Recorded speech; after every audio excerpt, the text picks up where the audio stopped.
गोजौसिनथाराव आङो जोंनि सोरजिगिरि बिफा इसोरखौ हाजासे हामबाय होनो, मानोना बियो जोंनो मोजां सम, मोजां देहा, मोजां बोथोर होनायनि थाखाय हाजासे हामबाय होनो।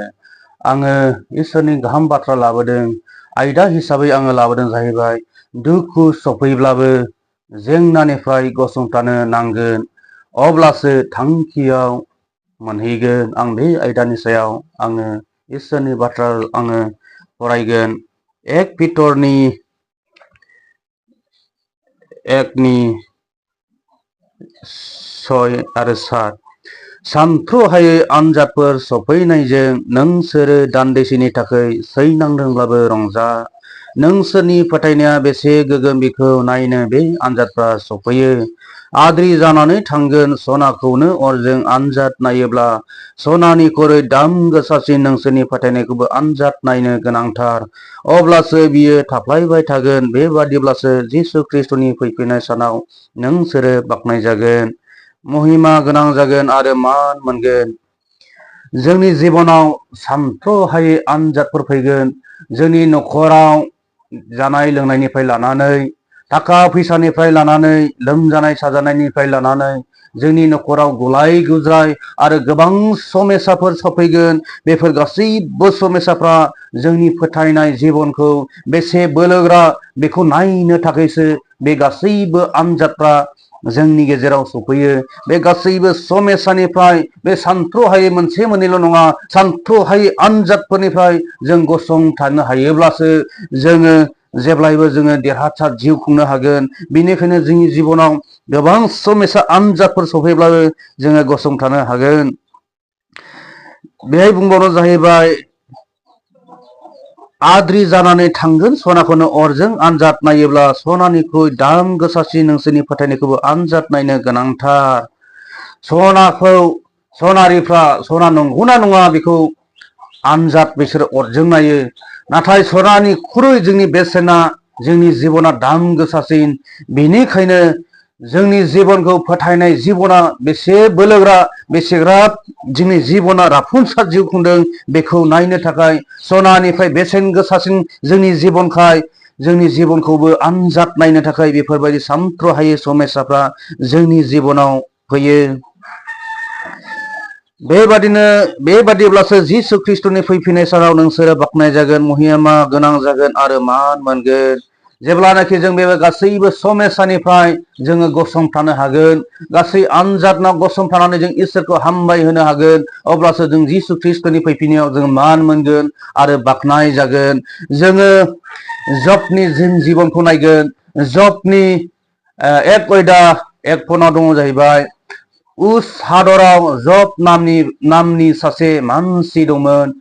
बियो इसोरखौ खुलुमग्रा बिसासि मानसिमोन।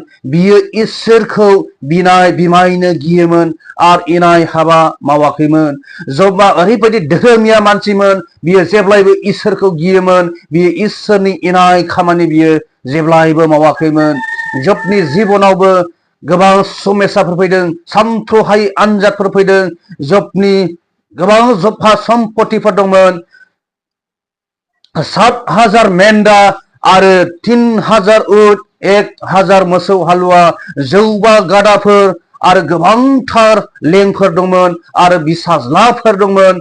जबनि जिबनावबो गोबां खैफोद फैदों, गोबां समस्या फैदों। अब्लाबो बियो इसोरखौ हामबाय होनानै बियो जेब्लायबो बाख्नायदों। इसोरखौ बियो जेब्लायबो दाव दाव खालामदों। इसोरखौ बियो निन्दियाखै, मानोना बियो इसोरखौ बिमायनो गियोमोन।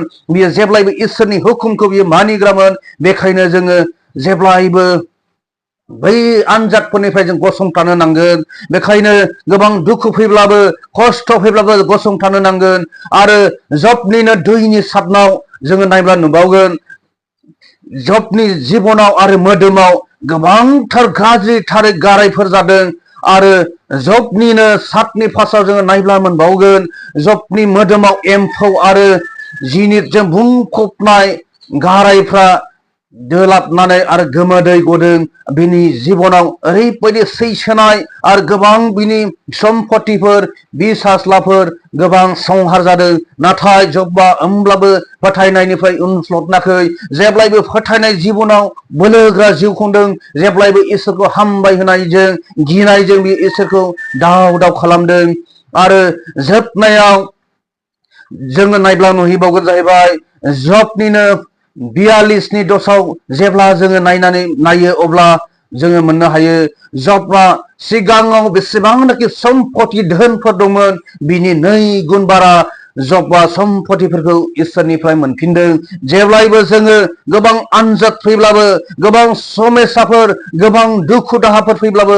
गसंथानानै इसोरखौ दाव दाव खालामनानै इसोरखौ हामबाय होननानै बाख्नायोब्ला फोथायनाय जिबनाव बोलोग्रा जिउ खुङोब्ला जब बायदि जोङो देरहासार जिउ खुंनो हानाय बायदि जोङो जेब्लायबो जब बायदि देरहासार जिउ खुंनो हागोन आरो गोबां आनजाद सानथ्र'हायै समस्या फैब्लाबो गसंथानो हागोन सनारिफ्रा अरजों सावख'नानै नायोब्ला सनानिफ्राय जोंनि जिबना बेसेन गोसासिन जोंनि जिबनखौबो गोबां समस्यानि गेजेरजों गोबां न'खरनि समस्यानि गेजेरजों थाखा फैसानि गेजेरजों बेमार आजारनि गेजेरजों गोबां सैसोनाय आनजादफोर समैब्लाबो दान्दिसेनि थाखाय बे समस्याफ्रा सफैब्लाबो जों गसंथानो नांगोन इसोरखौ जों हामबाय होनो हानांगोन अब्लासो जों देरहासार जिउ खुंनो हागोन जोङो नायबावगोन माथाइनि 2 अयदा 1 आरो माथाइनि 2:9 आरो माथाइनि 2:11 जों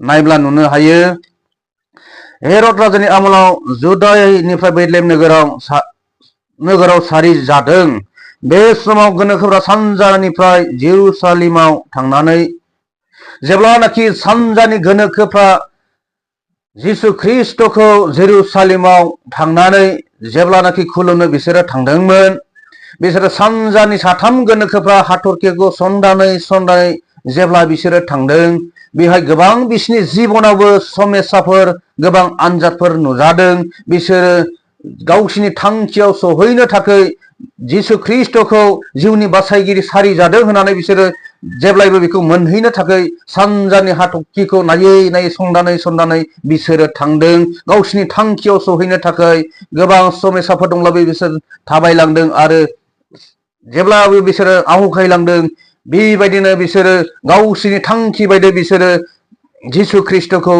बिसोरो गलि न'आव नावद्रासायाव फुथुनानै दोननायखौ बिसोरो खुलुमहैनानै बिसोरो बाख्नायना रंजाहैनो मोनदों आरो बिसोरनि जिबनावबो गोबां समस्या फैदोंमोन नाथाय सोरगोनिफ्राय आरफा बिसोरजों नुजानानै गुबुन लामाथिं बिसोरखौ एरखेलांनो थिनदोंमोन बेबायदिनो जोंबो फोथायनाय जिबनाव बोलोग्रा जिउ खुङोब्ला गोबां समस्याफोर फैब्लाबो आनजादफोर फैब्लाबो जोंखौ इसोरा एरखेनायनि राहा लामा होगोन बेबायदिनो जोङो दा जोंनि जिउनि राहा लामाया जाहैबाय गोथार बाइबेल बे गोथार बाइबेलनि शास्त्रनि रावखौ बाथ्राखौ जों फोथायनानै थाबायोब्लानो जोंनो सानसे समाव इसोरनि जबान होखानाय बायदि जोङो सोरगो रायजोआव जोङो थांनो मोनगोन आरो बे बिफा इसोरखौ जों बाख्नायहैनो सेबा खालामहैनो मोनगोन जेरै सानजाहानि गोनोखोफ्रा हाथरखिखौ सन्दानै थाङै बिसोरो मोनहैदोंमोन जोंबो गोथार बाइबेलनि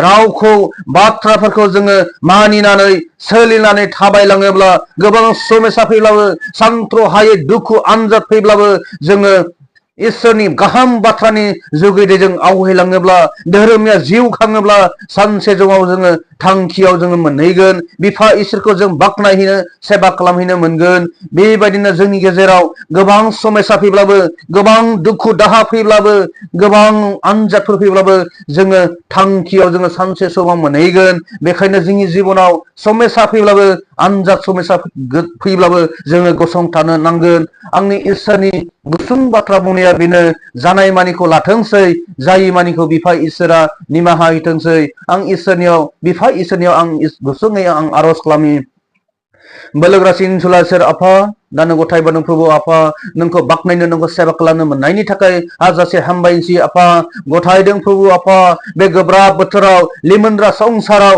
गोबां आनजाद समस्या फैब्लाबो गोबां दुखु खस्थ फैब्लाबो जेरै जबा सै सोनायजों प्रभु आपा नोंखौ बाखनायदों नोंखौ सेवा खालामदों बेबायदिनो साफ्रोमबो फोथायनाय जिबनाव बोलोग्रा जिउ खुंनो हानाय बायदि प्रभु आपा नोंनि जिउजोंनो दैदेनदो आपा हामबायसै आपा बे गुसुं आरज आरो बे नोंनि रावखौ जाय खोनासंदों आरो जायफ्रा खोनासंबाय बिथांमोनजोंनो लोगोसे थाना हेफाजाब होदो हामबायसै आफा गुसुं आरजखौ नोंनि बोलोग्रा आखाइ गथायनानै नाजारेतनि जिसु ख्रीष्टनि नामै आमेन।